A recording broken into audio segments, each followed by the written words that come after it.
Welcome to today's podcast. This is Nthabiseng Kekana. On today's podcast, we are discussing the 3 stages of life. I don't want you to miss this because it is very, very important. I don't want you to die in the stage of rebellion. Are you curious? You should be. This is amazing. Don't miss it, and I do want to hear your thoughts on it. Please don't forget to subscribe and let me know your reviews on this podcast. But whatever it is you do not die in any stage, especially the stage of rebellion. This podcast is available on Spotify, Deezer, on iTunes, and on my YouTube channel, as well as on my website. So don't you forget to give us your review and let us know how you are feeling about it. I do really, really love those. And so check out more articles, more motivational articles on my website, www.nthabisengkekana.co.za. Enjoy the podcast. Thank you, everybody. Rise up and seize your moment. Grab it and strangle it with good intentions and don't let it go. Stop wishing and hoping for things to change, but make it happen. Get angry. Get so angry at your situation. Be desperate. Fight to get out. Cry, shout, scream, yell, I don't care. But decide to get up, to rise up and to move on. You have a life. Live it on your own terms.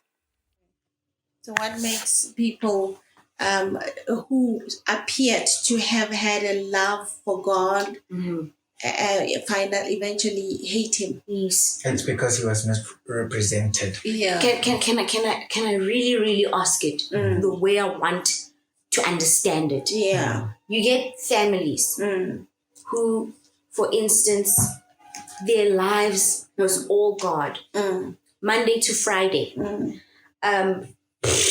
Church 24/7, all night prayers from the little babies to the adults, everybody, Yeah.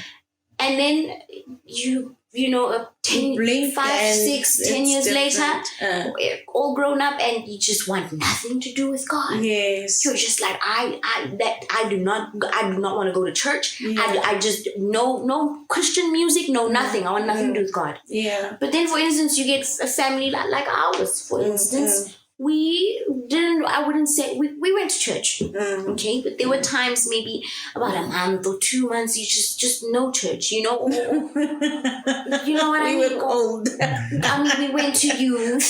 There were cells on Wednesday, but also it wasn't a constant everyday thing, How can it be that our lives weren't 24/7 God, 24/7 God, but we grow up and it's still something that you carried with you, even as old as you are now. Yeah. But when you were so young, your life was saturated in God things. This is probably the time where you should know the Bible from covereth to covereth. You know what I mean?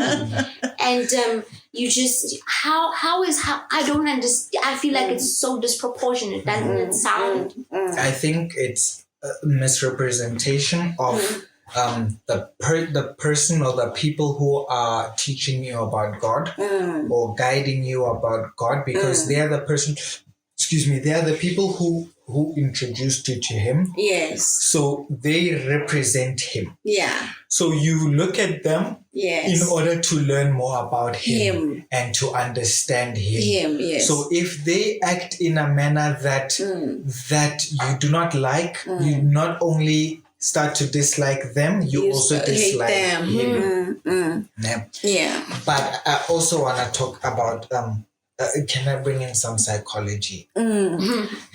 So there's this idea that human beings, people go through 3 different stages of their lives. Yes. The camel, the lion, and the child. Okay. In that exact order. Really? Yeah. The camel, the lion, and the child. The child is when you're old now, I'm guessing, when you need help. Yeah, but age is... So when you start off, off as a camel. Okay. A beast of burden, if you will. Ooh. You live your life based on a set number of rules. Okay. You don't decide what you want. Yeah. You are told what to do, and these rules and regulations can almost be a burden. Oh yeah, your child is seen, is seen and not heard. Yeah. You can't ask any question. You just do as they tell you to do. Yeah, but even if, say, Karabo, okay, assuming Karabo was raised very well, because I think she was raised very well, but even then, I'm sure there's many things that she does, although she might not, what's the word, object to them. But if you were to ask her, why do you do this? She will tell you, because I'm told to. Yeah. Not because she fully really understands. Or wants to do them. Or wants to do them. So we grow up having this view that these are the things that we are supposed to do. I'm supposed to do this. I'm supposed to do that. I'm supposed to read my Bible. I'm supposed to wear clothes. I'm supposed to greet people when I walk into a room. I'm supposed to say thank you when I'm given something. We have certain burdens that we carry that guide our way of living. And sometimes they are very heavy-handed. You put too much burdens. It's like putting too many burdens on a camel. Sometimes they are nice and they mean well, like saying thank you, please, and thank you, like greeting or stuff like that, or let an old person sit down. Sometimes you don't quite understand them. And we act in a way and we do things that sometimes might even look like your choice or your decision. For instance, if I were to say to you, Rita, would you like to go, assuming we weren't on lockdown, how about this weekend we go to a Hindu temple or to a mosque or something like that? You probably wouldn't want to go. Because nobody has taught you about it. Yeah, nobody has taught you about going there. Negative way. You would want to go to church, to a Christian church, because that's what you know. And sometimes you voluntarily go to a Christian church and you feel like it was your choice. But truly speaking, it's not your choice. You were raised like that. Yeah. So it's not a burden.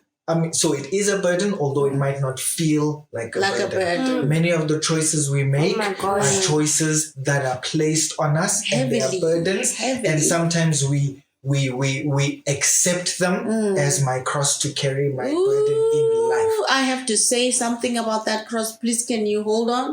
Because I will forget. Because we are talking about church and carrying the cross and stuff.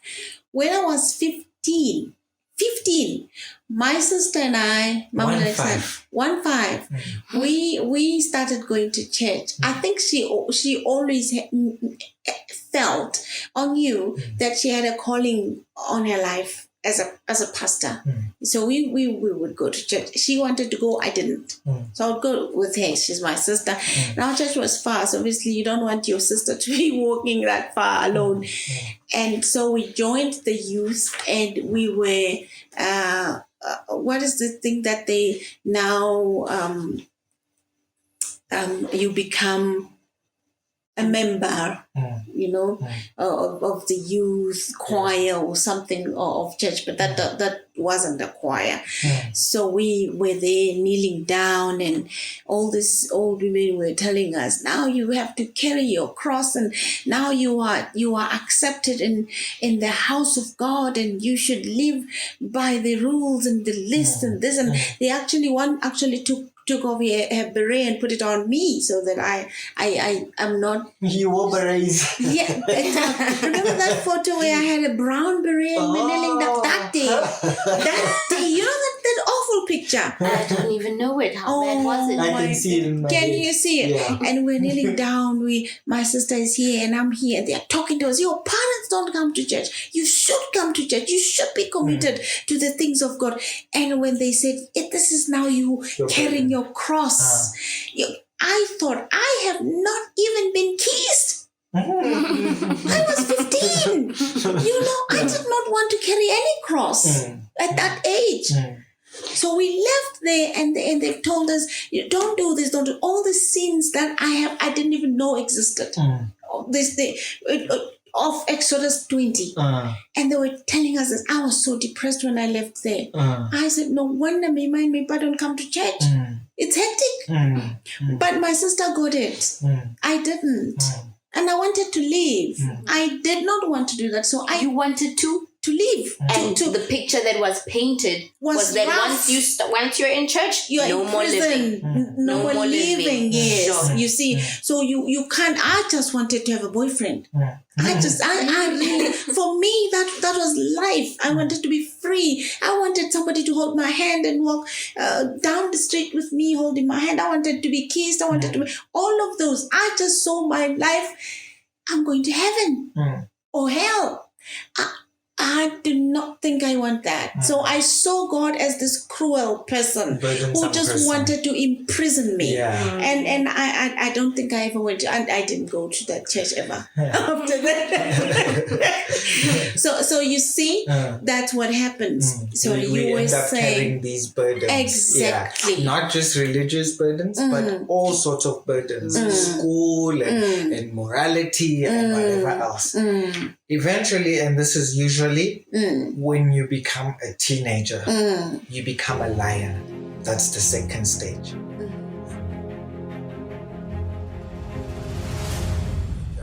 This is where you realize that, wait a minute, I've been a beast of burden my whole life. I've been a camel. Everything I do because I've been told to do it. So you decide now you want to rebel against the system. And the things that you usually rebel against are those ones that have been heavily put on you and they've become too much of a burden. So for instance, and most of the time it's religion. Exactly. So for instance, if you have been constantly told over and over to say please and thank you, please and thank you, that's the thing that you're gonna rebel against. If you have been told constantly to clean your room, clean your room. You never, guys, nobody cleans their room that side. You visit a person, you need to bring sanitizer. You don't need coronavirus to need sanitizer in university. Because they've been forced the dishes to do are it. just everywhere. It's really the time where you just like, look, I'm just gonna do me. This time I don't have to do it. Nobody I has know to tell me camel what right to now. do. The camel is gone. You rebel against all those things that have been burdensome. You decide that I don't want to live like this anymore. And now you start to be a lion. You want to be free. You want to roam around, and you don't want to do. Somebody will tell you, there will be something that you know is a good thing and you should do it. But you don't want to just because someone tells you to do it or because someone wants you to do it. You see, so you want to try and rebel against the system. Then most people, some people die in stage one. They stay as camels for the rest of their lives. They just do what they are told to do, and they never do what they want to do. They never question, even as adults. Some people end up becoming lions and they start to rebel against the system and they die as lions. They die trying to rebel against everything. They never want to do anything because everything is a conspiracy theory. I'm not going to do this, even though it's a good thing, because so-and-so wants me to do it. That person wants, this is the person who came up with it, and they came up with it because of, so they want to rebel, they want to find a reason. They will never do anything unless they're the ones coming up with it. That they can never come up with something on their own. Because your whole life, when you're a camel, your worldview and your life is built is framed and built upon a certain systems and beliefs. Those burdens that you're carrying as a camel, those are the systems and beliefs. You believe you must say please and thank you because you must be nice to people. You don't want to hurt people. To be respectful. Once you become a lion and you decide to rebel against those things, that whole world crumbles. The ground that you were standing on falls apart. So because you don't want to say please and thank you anymore, you don't actually believe that people are worthy of respect. Everything now starts to fall apart. your whole worldview now falls apart because now you are rebelling against everything. And those people sometimes never progress. They never become anything in life. They never grow because they're rebelling against everything. Yeah. They can't start a business and get money because deep down, because they're rebelling against all the systems, they believe capitalism is wrong because it was founded on this and that.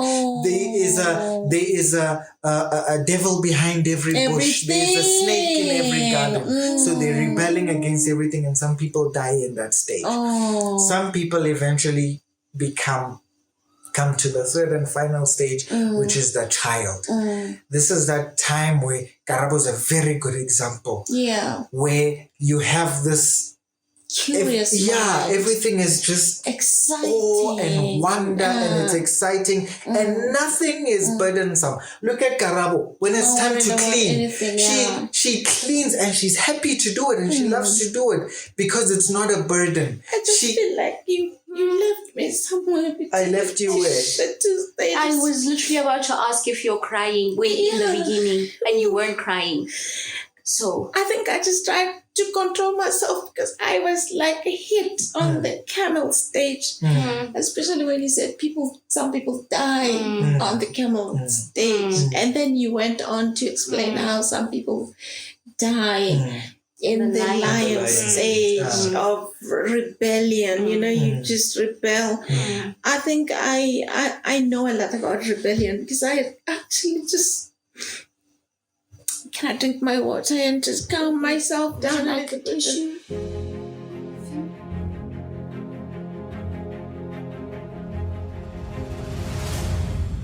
we don't need to worry. I'm not crying. I'm just saying. That part just hit me. Yeah, no, it's like a ton of bricks, I tell you.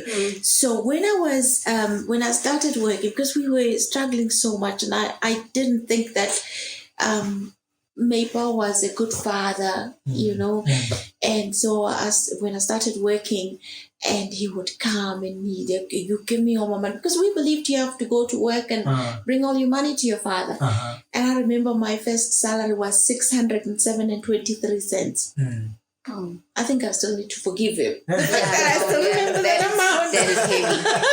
the 27 cents? 23 cents. No, 607.23 cents. And so he would come, and he comes in the morning because, he comes from wherever.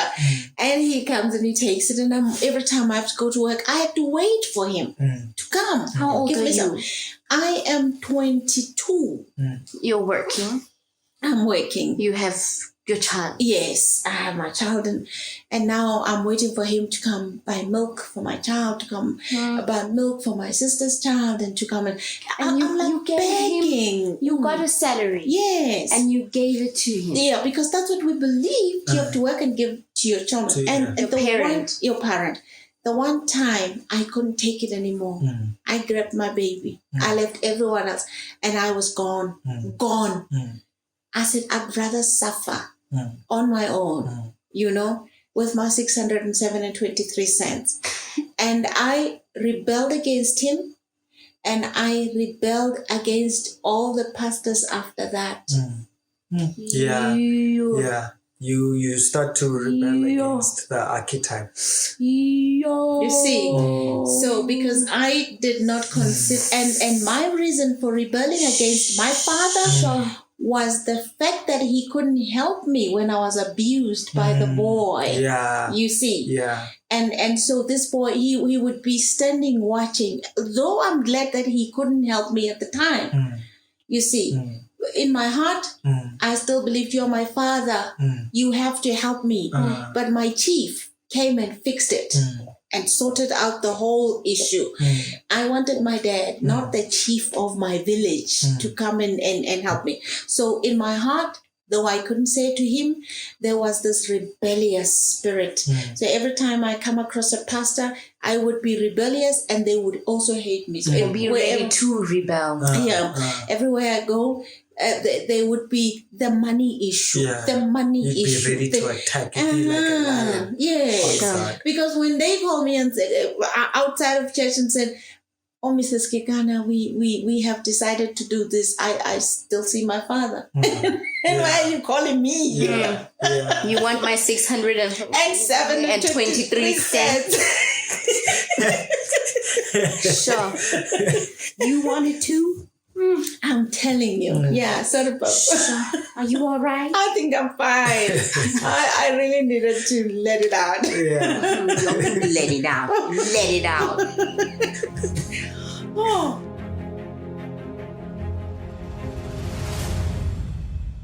So then the third and final stage, which is harder to get to, Wow. is the child. Now, that's where now you have this all like wonder. You view the world in a different way. Yeah. Everything, the world just opens up itself to, is the playground basically. Wow. Like look at Karabo's life, for instance, how nothing is burdensome to her. She does things because she wants to and because she loves it. It's like cleaning. She enjoys to clean because she doesn't feel like a burden. She doesn't feel like a camel that, oh, we have to do this and now I must do it. Yeah. For her, She it's loves to taking do it. part. Yeah, We're doing it's something nice. together. We're doing something Together, together yes. voluntarily because she can. And she chooses to do it. Yeah. And she And when can- you send someone, when I say, Tato, get me this. No, I'll get it. Yes, yes. She wants to. Because she's not being burdened that you are a child and therefore you have to be sent and you have to do Yeah. our bidding and go fetch this and whatever. Because Yes. she has this wonder where she wants to do things. She wants to learn. She wants to write ABCs. ABCs on the board voluntarily because she loves it. Nobody's burdening her with now you must go practice your vowels, study. or ABCs, It's not or going to study. It's not a burden. It's having fun. It's having fun. It's something that she loves to do. And when you get to an older age, it's very hard for people to get here where they decide that they're gonna go to work and enjoy work. Not because they have to do the job or because it's a burden, but because they love to do it. They're going to study because they love to do it. They love to read. They enjoy it. They're going to go to church because they enjoy to do it and not because It is forced upon them. it's forced upon them or because you're still thinking. And sometimes you do something and you think it's your choice, But it's actually but it's not. really not your choice. How you know it's not your choice? You know in the back of your mind there's a judge watching you. Ooh. There's a judge watching you. You think to yourself, hey, but if I don't go, what will people say? Oh. Somebody will say so. It's like you think you're going to church because you love church and you enjoy church. Yeah. But the minute you don't go to church, There's no you Sunday thinking- pictures to post. Yeah, you are thinking in your head, Everybody's hey, but posting this Sunday person is pictures. gonna judge me. My Yeah. leader is gonna ask me, where was I? Why wasn't I I don't in wanna church? get that those call. that's how you know that you are not really the child. You are still a beast of burden. Oh my goodness. You are doing it because you fooled yourself into believing you're doing this because you want to, but there is still a judge who is watching over you, whether you want to accept it or not. Sometimes it's a collective judge and jury. Sometimes it's one judge who's watching you, and it's seldom God. It is seldom God. It is seldom God. You It see, is always a human being. people. It is every single time. It's always a human being who you can picture this specific person and you can even hear in their head what they are going to say. You know exactly what they're going to say. Oh wow. Oh wow. Yo. So back to the whole. So back to your question. When people grow up as camels and we force them to be camels, they end up getting to a stage where they become lions and they want to rebel. Yeah. But it seems to me, and I don't know how true this is. Yeah. Looking at Karabo, for instance, she seems to be raised up in the child stage and less than in the camel stage. I don't know how true this is, but I think maybe to some degree she is in the camel stage because she does things because she doesn't understand and she's just doing them because she has to do them. But I think the reason why people decide to go into the lion stage and stay in that lion stage. But I think the reason why people decide to go into that lion state and stay in that lion state is because something has been forcefully pushed and thrust onto them. So you think the more the pressure, the bigger, the heavier the burden, the more aggressive the lion. The more aggressive the lion. It's that burden that you really want to. So imagine you're a camel and you put a necklace on a camel and you put a bag on the camel and you put another bag on the camel and then you put a human being on the camel and the human being weighs more than all these other things. The camel would want to push the human being off. It might still carry all the other burdens, but that human being is willing to believe that it is still willing to carry them. So many a times you get people who are lions, but they are still carrying some sort of burden because they believe it's not as heavy as all the others. So for instance, they become a lion, but they are still polite to other people. So that's why you find certain people who say, I just want to be me. They don't know who me is. But they don't know who me is. But they know that whoever I am now is I'm a puzzle. I'm a piece of this one and a piece of this one and a piece of that one and a piece of that one. But those are not my own ideas. Those are not my own views. This is not my own picture. This is not my own picture. Other people. I am a tapestry of different people. And so now when you're trying a quilt, whatever. A quilt, a walking quilt. So now when you're trying to rebel against this ideology and that ideology, you feel incomplete because they have been a parts and pieces of you for so long. So now you don't really know who you are, but you know you don't want to be that person because the life you are living is the life of that other person. You used to go to church. You used to pray like this and pray for this and read your Bible and pray at this specific time every day. Now I don't want to do that. That was your life. That's how you lived. You see, so you haven't found God for yourself. You have found this person's God or that person's strategy or way of studying or way of thinking or way of viewing the world and reasoning. And you realize the world is not the way that person it was with that person. Maybe that worked for them in that stage and that season. But now maybe the world has changed a little bit. You see.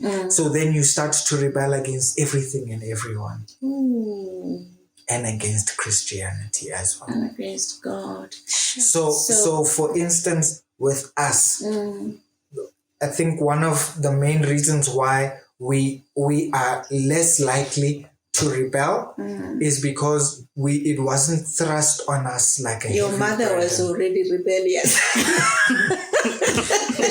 But I think majority of what we know religiously was taught by you. I remember the videos you used to buy.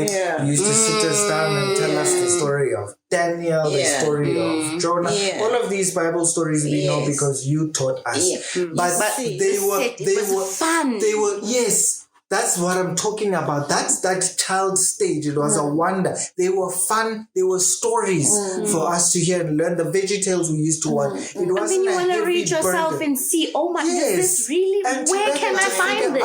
And to try and understand. You see, and that is exactly why you've got stories in the Bible. Because that's how they had to pass down stories. So because stories are nice and interesting we must tell stories and not rules and laws and regulations. Sometimes people don't know the stories. When someone hears of a rule and a law and regulation already burden, they it's a burden. You're making me a Thou camel shalt now. not. You see, and you must do this and you mustn't do that. And you must. So now they become, but we were not raised like that. We were raised with this awe and wonder. And, we, majority of the time we went to use. Oh my God, I'm going to cry again. Oh, Mom. Oh, thank you guys. Oh, man. Oh, can I have my water again? Oh my goodness. Okay. You let it out. Let it out. Let it out. Don't hang also now. Come on. Oh, you said no. How do I hold you? Are you gonna choke? Okay. Oh my goodness, what a hectic session. Episode, whatever. Yeah. Okay. So. So majority of the time, for instance, when we went to youth camps or whatever else, we went because we wanted to. Yeah. We joined choirs and stuff because we wanted to. Yeah. A good example is your baptism. Remember when you weren't baptized that time because mom wanted you to understand for yourself what it is, not for it to be thrust on And you. all my like everybody, my friends my age were being baptized, and I didn't everyone understand. is I being also want to get in the baptized. Now you pool. I must also want to swim. You have to be baptized, otherwise you're not a Christian. You see, it wasn't thrust on you despite your understanding of what it is. And I said, we no, were raised, and not yet. we were raised to make the decisions for ourselves. You see, that way you don't rebel against it because you can't rebel against yourself. You make the decision. Oh, wow. Sure. It wasn't someone else's decision. Sure. Are you really intending to mess me up today or what? Both lockdown, no makeup. We're okay. We're okay. We're okay. Yeah.